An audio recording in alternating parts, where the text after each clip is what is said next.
A continuación, Psique Viva.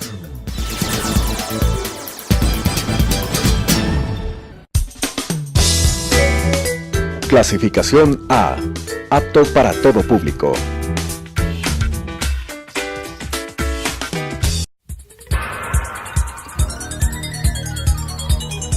Las opiniones vertidas en este espacio por la producción y dirección del programa son de exclusiva responsabilidad de sus autores y de quienes intervienen en ellos.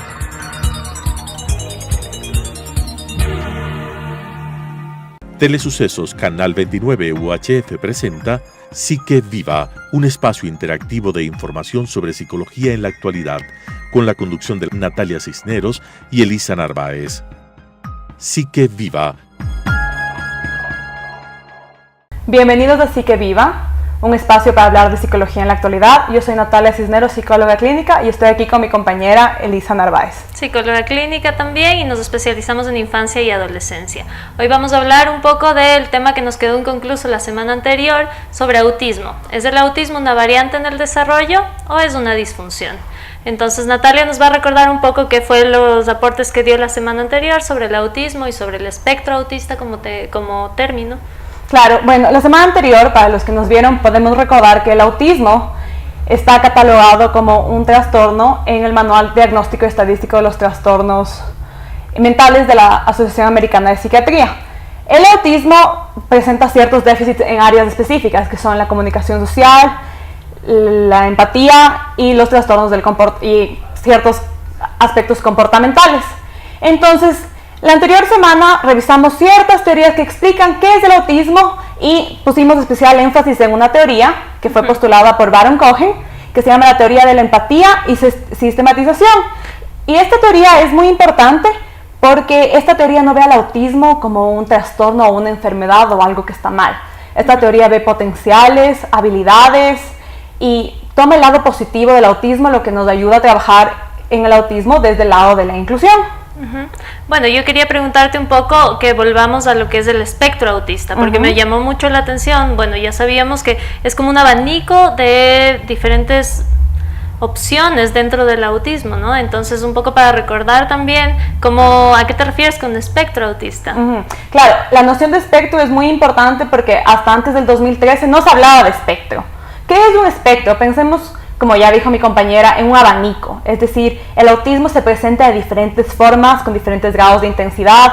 Hay autismos que están en un lado del espectro, que pueden ser los autismos así muy severos, autismos no verbales, y en el otro lado podemos tener autismos más leves, como lo que se conocía como antes síndrome de Asperger. Entonces, tener un sistema dimensional para diagnosticar el autismo y para entender el autismo nos permite intervenir de una forma más específica, más adecuada a las necesidades de cada persona, porque a diferencia de como por ejemplo en la medicina, que una enfermedad tiene unas características muy específicas, así un cuadro clínico completamente similar en todos los casos, o sea, que se presenta de la manera similar en todas las personas, el autismo es diferente. El autismo se presenta de formas particulares. Hay personas con autismo que no sufren de hipersensibilidad acústica, hay personas con autismo que no tienen problemas en el área del lenguaje. Entonces, esta idea del espectro es muy importante cuando trabajamos e intervenimos en autismo. Es decir, que entendemos al autismo como un abanico de diferentes posibilidades dentro de un mismo trastorno, por así decirlo. Entonces, lo que nos quedó realmente inconcluso la anterior semana es hablar un poco de lo que es diagnóstico e intervenciones. Entonces, primero queríamos un poco hacer énfasis en qué es el diagnóstico. Realmente el diagnóstico es reconocer e identificar los diferentes signos y síntomas que nos da un diferente cuadro clínico, o digamos en medicina, o a nivel psicoeducativo, o a nivel de psicología clínica, y nos permite identificar con el único objetivo, con el objetivo más importante de trazar un plan de intervención.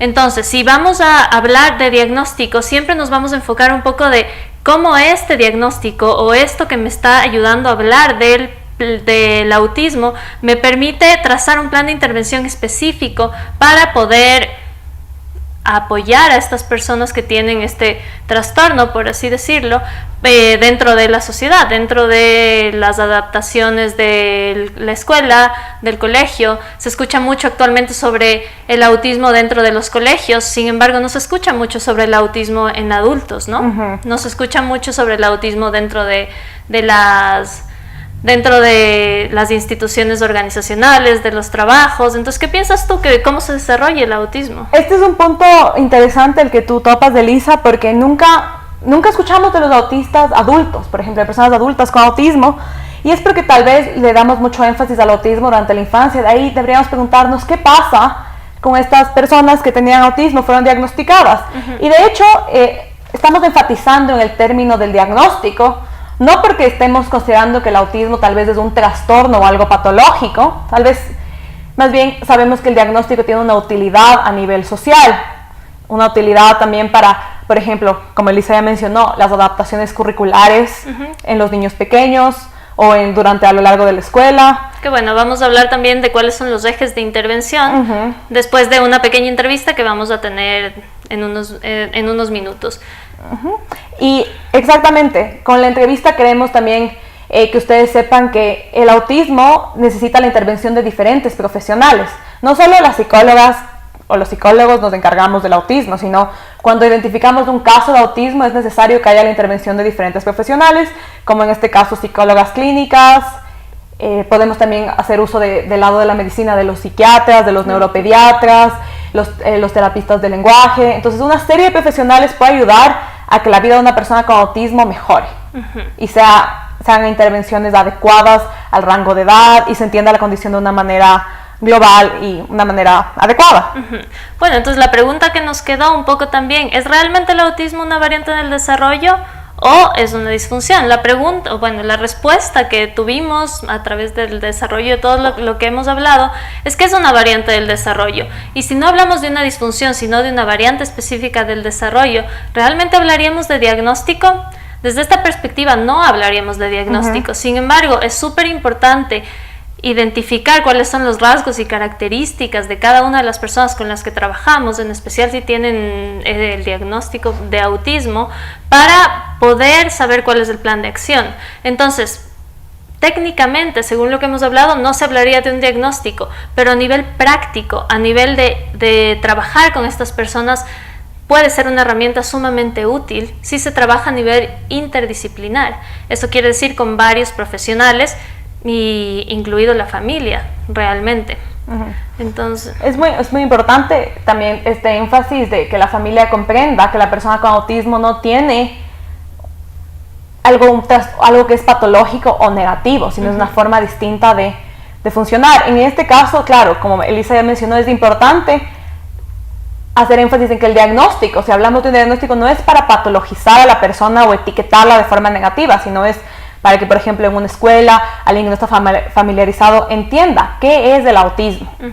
Entonces, hablemos un poquito de estos ejes para tomar en cuenta en el diagnóstico. Sí, dentro del diagnóstico hay 3 ejes principales para tomar en cuenta para poder hacer una intervención.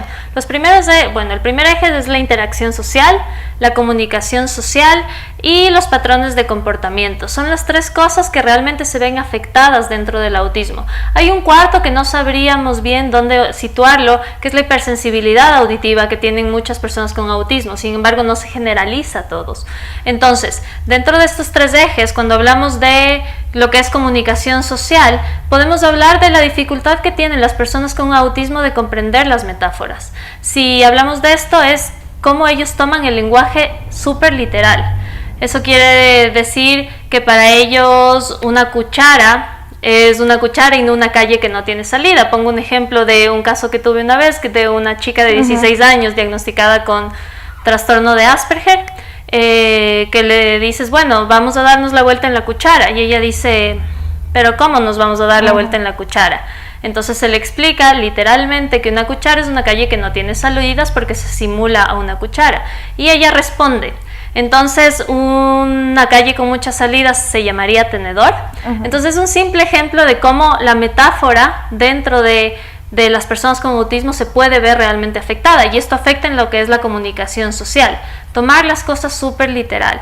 Dentro de lo que es la interacción social, si tomamos las teorías que vimos el anterior programa, es la incapacidad que tiene la gente, las personas con autismo, de entender los estados mentales de la gente, ¿no? Claro, de ponerse en el lugar del otro. Es decir, no saben cómo reaccionar ante una emoción de alguien más, porque no son capaces de identificarla.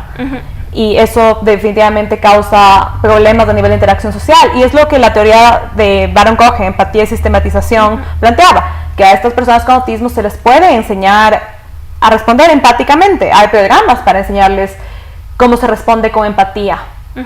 Hay programas también adaptados para niños chiquitos, en formatos que ellos entienden. Entonces es importante recordar que todas estas áreas que tal vez tienen dificultades, se pueden paliar estas dificultades por medio de la educación. Por medio de la educación. Sin embargo, también es súper importante mencionar que es el contexto el que también tiene que adaptarse el sujeto y no viceversa, porque todas las nuevas corrientes educativas se enfocan en que es el contexto el que tiene que eliminar las barreras que dificultan el desarrollo de las personas o de los niños en este caso, para mejorar su adaptación dentro del entorno. Entonces esto también es un modelo de inclusión educativa de las personas, no solo de las personas con autismo, sino en general de las personas con diferentes tipos de discapacidad. O vamos a poner un simple ejemplo, como el contexto se adapta a una persona con silla de ruedas. Es decir, que no vas a esperar que la persona con silla de ruedas suba las escaleras, sino que hay que adaptarlo a una rampa, realmente. Entonces hablando de esto, la empatía es una parte que está afectada dentro de la interacción social, que es la capacidad de entender los estados mentales de las personas. Es decir, si yo veo que Natalia tiene una cara de molesta, yo entiendo que ella está molesta. Las personas con autismo tienen dificultad de entender esta expresión facial que significa molestia, ¿no? Y antes de pasar a la pequeña entrevista que vamos a hacer, es importante recalcar que el último aspecto en el diagnóstico es el tema de las conductas. A veces uno ve a una persona con autismo, hay ciertos movimientos repetitivos que son denominados estereotipias. Entonces también es una forma que ellos tienen también de autoestimularse o de calmarse o darse una sensación de estabilidad en un contexto que puede ser un poco amenazante para ellos. Entonces, yo diría que ya podemos hacer... Sí, bueno, ahora vamos a tener una entrevista con el doctor Nicolai Astudillo, que es neuropediatra graduado en la Universidad Nacional Autónoma de México. Él tiene un máster específico en el trastorno del espectro autista y trastorno por déficit de atención en la Universidad San Jorge de Zaragoza. Es profesor de neuropediatría en el posgrado de pediatría en la Universidad Central del Ecuador y en la Universidad Católica. Es director médico del Centro de Enfermedades Neurológicas y Nutricionales de Niños y Adolescentes, SENA, que queda en el edificio CityMed, y es médico tratante en neurología pediátrica en el Hospital San Francisco de San Francisco, sí, en el Hospital San Francisco de Quito, y asociado al Hospital Axis también en la misma rama. Entonces vamos a ir a la llamada con el doctor Nicolai. Estamos ahora con el doctor Nicolai Astudillo y le vamos a hacer unas preguntas para aclarar un poco el tema del autismo. Bienvenido, doctor Nicolai, muchas gracias por aceptar nuestra llamada el día de hoy. Y bueno, el tema que estamos tratando es sobre el autismo y sobre si el autismo es una variante en el desarrollo o se considera realmente una disfunción. Entonces, primero, para empezar, me gustaría preguntarte, ¿qué nos puedes decir del diagnóstico del autismo? Buenos días, muchísimas gracias por la invitación. Un saludo a todos los que nos escuchan en este espacio de... Y en relación al diagnóstico del autismo, pues definitivamente tiene que ser un diagnóstico clínico, como está ahora planteado en el manual de clasificación y diagnóstico de las enfermedades mentales de DSM-5, que está publicado en 2013. Por lo tanto, este diagnóstico tiene que ser absolutamente clínico y tiene tres pilares fundamentales. Lo primero es la alteración de la comunicación y el lenguaje. Segundo, una alteración en la interacción social.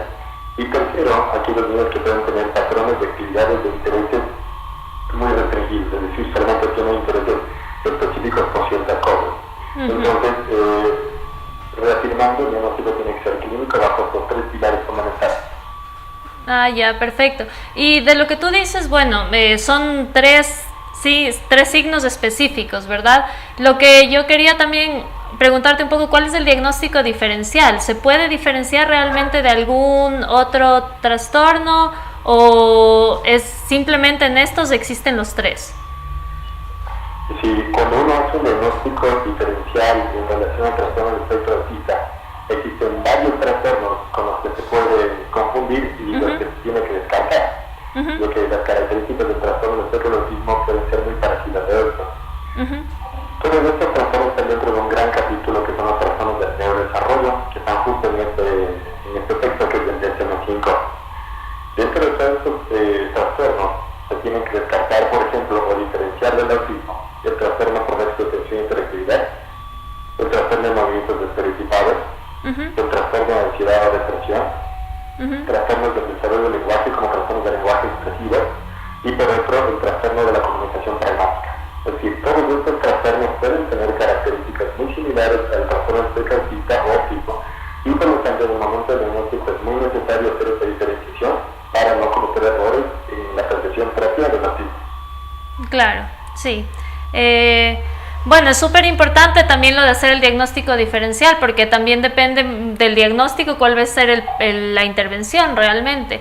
Entonces yo te pregunto, según tu experiencia, ¿cuáles son los profesionales que están capacitados para realizar este diagnóstico? Porque es una herramienta sumamente delicada poner un diagnóstico a una persona, en especial si son niños y adolescentes. Así es, definitivamente el diagnóstico tiene que ser hecho por un personal de salud. Y aquí pues hay mucha controversia en quién tendría que ser el diagnóstico. Podría ser el médico pediatra, podría ser el psicólogo, podría ser el neurólogo pediatra, el psiquiatra de niños, los terapeutas, es decir, el diagnóstico podría ser hecho por cualquiera. Sin embargo, el reconocimiento inicial puede ser dado por cualquier profesional. Sin embargo, el diagnóstico diferencial, el diagnóstico definitivo, tiene que ser hecho por un profesional que esté certificado y preparado en el área. Es decir, a lo mejor como terapista yo sospecho el trastorno, de pronto como profesor sospecho el trastorno, como pediatra lo sospecho también, pero el diagnóstico definitivo sí tendría que ser de pronto por un neuropediatra o un neuropsicólogo, o a su vez por un psiquiatra o un psiquiatra infantil, que son pacientes que están formados en el área con los diagnósticos específicos, con la formación específica, para hacer este tipo de diagnósticos.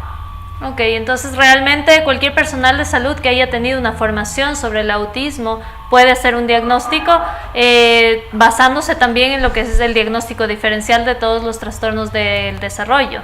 Así es. Ya, perfecto.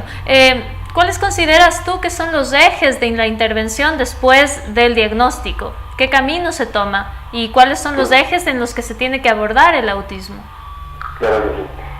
Partiendo de que los tres pilares fundamentales del diagnóstico son trastornos de comunicación y lenguaje, la interacción social y el patrón de actividades de intereses restringidos, tienen que ser sobre estos tres pilares la intervención. Es decir, nosotros una vez que llegamos a establecer el diagnóstico, la gravedad lo establecemos de acuerdo a la cantidad de lenguaje que tiene el paciente y de acuerdo a la su interacción social. Entonces, definitivamente la intervención ha sido orientada a que estos pacientes tengan mejor lenguaje y mejor comunicación. Haciendo mención que no lenguaje es lo mismo que comunicación, es decir, estos niños realmente pueden tener una alteración en la comunicación no verbal y en este sentido necesitamos que ellos tengan mejor comunicación verbal, no verbal, y a su vez que su interacción social sea mucho mayor.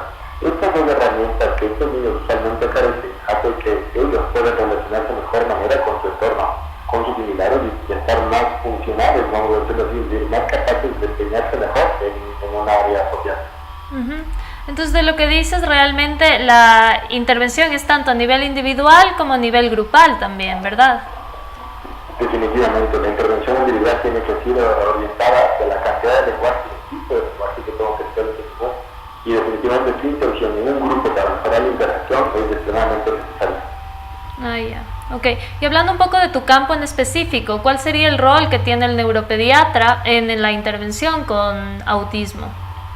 Sí, nosotros como neurólogos pediatras, el papel aquí importante primero es la comprensión del trastorno, y la parte fisiopatológica del trastorno que cada vez se ha hecho complejo en realidad. Mientras más intentamos encontrar causas, resulta más difícil poder describirlas. En este sentido, nosotros debemos reconocer aquellos problemas comórbidos, es decir, aquellos trastornos que están asociados al autismo. Por ejemplo, si este paciente tiene un trastorno de ansiedad o depresivo, pues lo tratamos con medicación específica. Si el que tiene un déficit de atención o hiperactividad adicional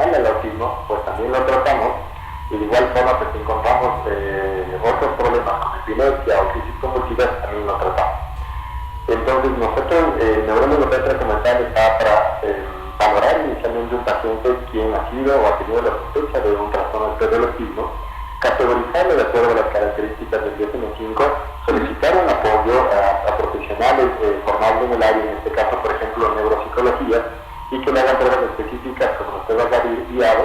Posteriormente, si es que el paciente presenta alguna alteración en su examen neurológico, por ejemplo, dificultad para caminar, deficiencias para mover una parte de su cuerpo, o a lo mejor crisis convulsiva, solicitar solamente en este sentido exámenes como el electroencefalograma o resonancia magnética, y por otro lado decidir si es que el paciente necesita o no medicamento adicional. Recordando y regresando un poco que estos pacientes no tienen que ser sometidos a exámenes innecesarios, es decir, cualquier paciente que sospecha autismo, mi primera acción no será nunca hacer un electroencefalograma ni tampoco una resonancia magnética.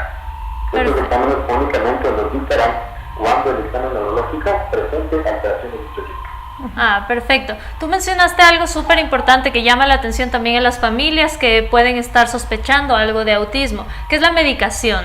De lo que tú estás diciendo, la medicación nunca es la primera opción y no todas las personas que tienen autismo requieren una medicación. Así es, claro que sí. Definitivamente la medicación ha sido una de las cosas que más han preocupado a los padres, y nosotros como profesionales de salud no tenemos que abusar de ella. Veo que, digamos que por una costumbre, acá todos los pacientes que han sido diagnosticados con autismo, de alguna manera, hace no muy poco, se ha tomado la iniciativa de prescribir medicamentos como risperidona, por ejemplo. Esto se trata de un medicamento antipsicótico que en realidad lo que hace es tranquilizar al paciente, pero en realidad no le estamos dando herramientas para que su trastorno sea menos incisivo sobre su vida diaria. Definitivamente hay momentos en los que hace falta la medicación, pero dependerá del grado de afectación del paciente, que este paciente tiene otros trastornos asociados. Entonces hay que tener mucho cuidado con la medicación. No todos los pacientes lo requieren, pero si realmente se requiere, es necesario ser muy explícito con los efectos del medicamento y con los probables efectos adversos que pueda tener, y más que nada explicar a los padres el beneficio de este medicamento exclusivamente si es que se hace falta. Bueno, sí, es súper importante también tomar en cuenta eso cuando hablamos de intervención, y ya tenemos una idea bastante clara de lo que es intervención. Nicolai, te agradecemos muchísimo por tu participación, y cualquier cosa igual están los datos aquí del doctor Nicolai Estudillo, es neuropediatra. Entonces, gracias, Nicolai. Muchísimas gracias, Denise, por la invitación, y gracias a medio de comunicación por este espacio. Es extremadamente importante la comunicación a todos los profesionales de salud, a los padres, para los profesores. Este tema en realidad tiene muchísimo auge, y en buena hora pues que se siga hablando más del tema para no caer en errores, pues, tener más conocimiento y poder ayudar a estos niños. Exactamente. Muchas gracias, Nicolai. Bueno, lo que nos contó el doctor Astudillo es sumamente importante, y lo que yo rescato de toda esta valiosa información que nos dio el doctor Astudillo es que cuando estamos tratando con alguien que tiene autismo, vamos al caso por caso. Exactamente. Sí, bueno, hay que rescatar también que el doctor Astudillo hizo énfasis en que el eje médico no es el único eje de intervención. Es decir, que es un acompañamiento también para las personas con autismo. Muchas veces se cae en la decisión de ir simplemente por el eje médico. Sin embargo, es súper importante también identificar cuáles son los nuevos ejes de intervención, y realmente de los más importantes y de los más pesados, que es el eje psicológico, el eje familiar, el eje educativo, que es básico, y obviamente el eje médico. Entonces, muchas gracias por su atención. Con esto terminamos con autismo. Hasta la próxima. Hasta la próxima.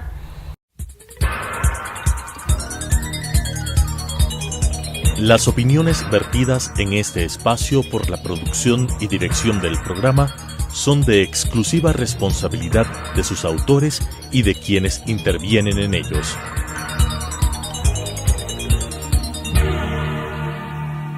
Telesucesos Canal 29 UHF presentó Psique Viva, un espacio interactivo de información sobre psicología en la actualidad, con la conducción de Natalia Cisneros y Elisa Narváez. Psique Viva